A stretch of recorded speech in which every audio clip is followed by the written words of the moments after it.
What if I told you that one simple financial concept could completely change your life? Welcome to this explainer. Today, we're diving into the absolute foundational rules of finance. Because the harsh reality is, 90% of people simply don't understand money. They work their entire lives, yet they're constantly struggling financially. And you know, it isn't because they aren't smart, and it definitely isn't because they're just unlucky. It's because our schools teach us history, science, and math, but they almost never teach us how money actually works. Let's dive in and change that right now.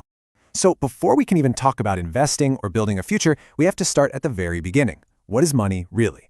Think back hundreds of years ago. Humanity relied on a really slow, complicated, and honestly super inefficient system called barter. If you had rice and you wanted milk, you had to go track down someone with milk who happened to want your exact bag of rice. Money simply replaced that clunky system to become a universal language of value. But here is the crucial point, and it's a massive paradigm shift. Money itself is not wealth. Money is literally just a tool. Instead of exchanging actual physical products, we exchange this tool to save time and allow economies to grow. But the paper in your wallet or those digits on your screen, they aren't wealth themselves. The things that money can buy, that is what actually constitutes wealth. Let's jump into Section 1, the income illusion, earning versus keeping. We've got to debunk the absolute biggest financial myth out there, which is the assumption that a high salary automatically makes you rich. Look at person A. They earn a fantastic $10,000 a month, but they spend $10,500. Now look at person B. They earn just $4,000, but they only spend $2,000. So who is actually becoming richer? It's person B, because wealth isn't about how much you earn. It's entirely about how much you keep. And this brings us to a formal definition. Wealth is the money you own, not the money you receive. This explains why we constantly see celebrities, professional athletes, and lottery winners go completely bankrupt.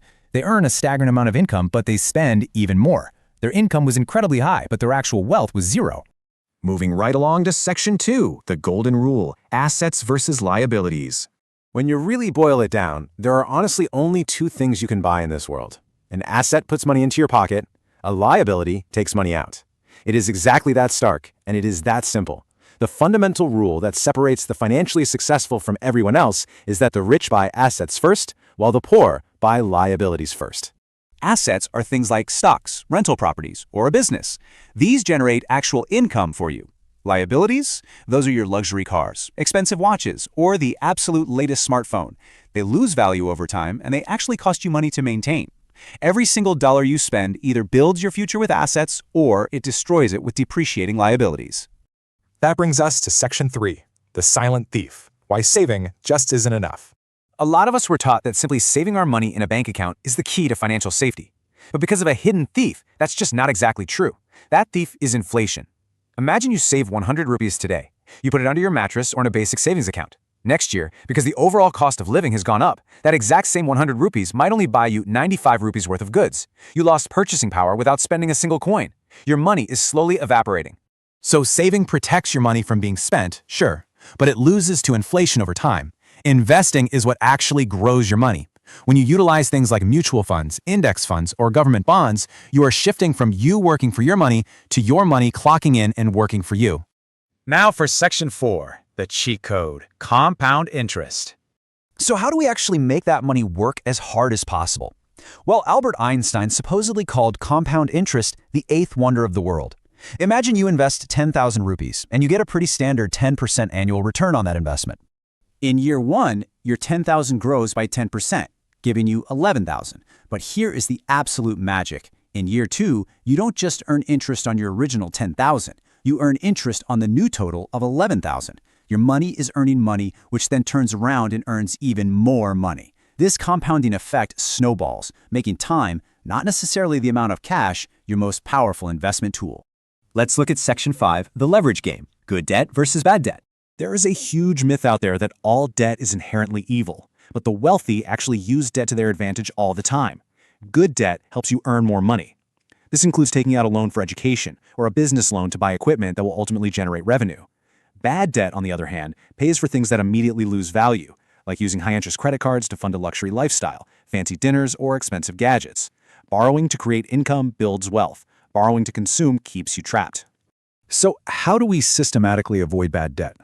It really comes down to a foundational habit, the 50-30-20 budget. You allocate 50% of your income to your absolute needs, 30% to your wants, and you strictly dedicate 20% to savings and investing. Sticking to a structured plan like this ensures you're constantly building your asset column while keeping that bad debt completely out of your life. Which leads us to Section 6, the ultimate prize, true financial freedom. Society often tries to trick us into thinking success just means having $1 million in the bank to buy shiny things. But true financial freedom is reached when your investments generate enough income to completely pay for your monthly living expenses. That is the actual goal. It's the crossover point where you no longer depend on your daily job to survive because your money is officially working harder than you do. It's entirely about buying back your time, not just buying stuff. Finally, Section 7, recap, the path to true wealth. All right, let's do a rapid-fire recap. First, money is just a tool, not wealth itself. Second, the income illusion. A high salary absolutely doesn't equal wealth, it's about what you keep. Third, assets put money in your pocket, making you richer. Fourth, liabilities take money out, making you poorer. And finally, compounding is the ultimate cheat code that multiplies your wealth over time. Financial success does not happen overnight. It happens one smart, structured decision at a time. Which leaves us with this final, incredibly important question. Look at your own life right now. Think about the very next thing you are planning to buy. Is your next purchase an asset or is it a liability? Apply this new financial lens to every decision you make from here on out, because the best investment you will ever make, hands down, is investing in your own financial knowledge. Thanks so much for joining me on this explainer, and I'll catch you next time.